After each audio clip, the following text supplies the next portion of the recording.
What's not to love about cookies? They're small enough that you don't feel like you're ruining your diet, but they're yummy enough to satisfy any sweet tooth. And this quote is by an unknown author, and it's just like basically saying like I don't know how many people who don't like cookies or any dessert for that matter. So today I'm going to demonstrate to you how to make no-bake cookies. So first you need to know what materials you need. You need a liquid measuring cup, a spoon, a saucepan like this one, a dry measuring cup, a knife, a tablespoon and a teaspoon, and wax paper like this on here.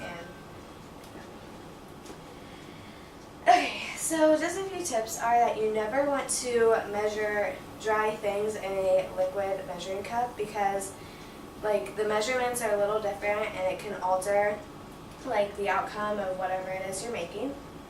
And another thing is you never want to use a bowl. You always want to use a saucepan because you do have to boil these, and obviously that would ruin a bowl. Okay, so now for your ingredients, you need to have sugar, cocoa, vanilla, Quaker Oats, peanut butter, and milk, and margarine. And another thing is you don't have to use peanut butter. It's just like I've always been taught to use it, but if you have a peanut allergy or something like that, it's not really needed. It just kind of adds flavor. Okay, so now for how to make them.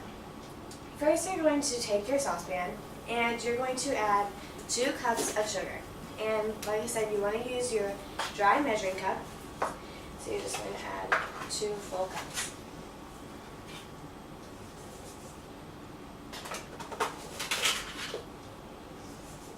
And if you don't get enough, you can always just because sometimes it's really hard to get a full amount, so that just kind of added to it. Okay, so now you need to take your tablespoon and add 6 tablespoons of cocoa. And this is mostly what you're going to be tasting, so this is not the most important ingredient, but it's one of them. And so basically this is just a lot, so it takes a while to put it on. Okay, so after that, you need to add a half cup of milk, and you're wanting to use your liquid measuring cup. And you want to make sure that you're measuring this at eye level because you don't want to alter the amount that you're putting in. So, okay, so after you've done that, you just add it in. Okay, and now you need to take a full stick of margarine. Just going to open it.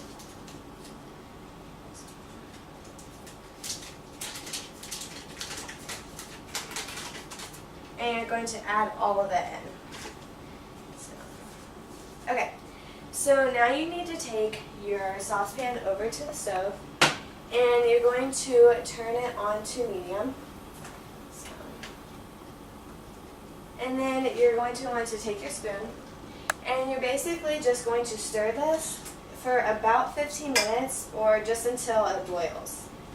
So you're just going to basically stir it for a while.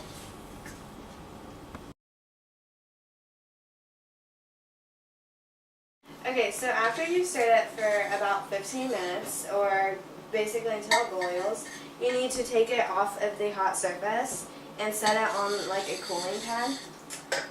Okay, so after that, you need to add your peanut butter, and I have already measured it out, so you just need about 1 cup, and you're just going to add that in there.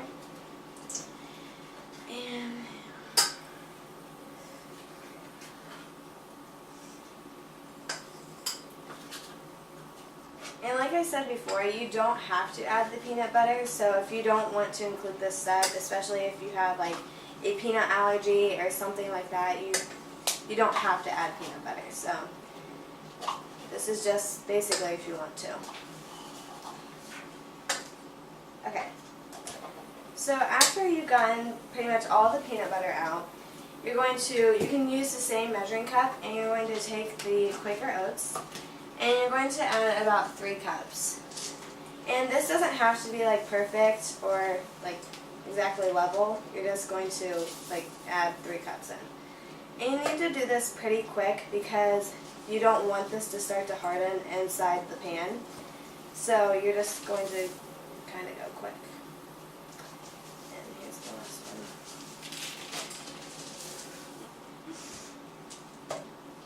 one. Okay, so after that you're just going to stir it all together. And this can take a while because it does get kind of thick. So you're just going to stir it until it's all mixed together and it's going to be ready to serve. Okay, and after you've stirred it all in, you're going to also add the vanilla. And you just need 1 teaspoon of it. And this is close. Okay, so you're just going to measure out 1 teaspoon. And you're just going to add that in. And you're going to also like stir it together again because, I mean, the vanilla doesn't, you don't want it to just sit on top.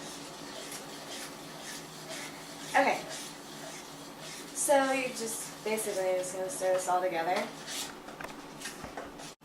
Okay, so now that you have all the ingredients stirred together, you need to serve them. So you're just going to take like 1 spoonful of your ingredients basically, and you're just going to like dab it onto your serving tray. And these don't need to be like in perfect circles or anything like that because that's just like how they're made. And you're just going to repeat this step until you have emptied your saucepan. And so now you just need to let them like cool. So I hope you've learned how to make no-bake cookies and see how quick and easy they are to make. And this like quote by James Broughton shows like how cookies are just like a sweet like dessert. If bitterness wants to get into the act, I offer it a cookie.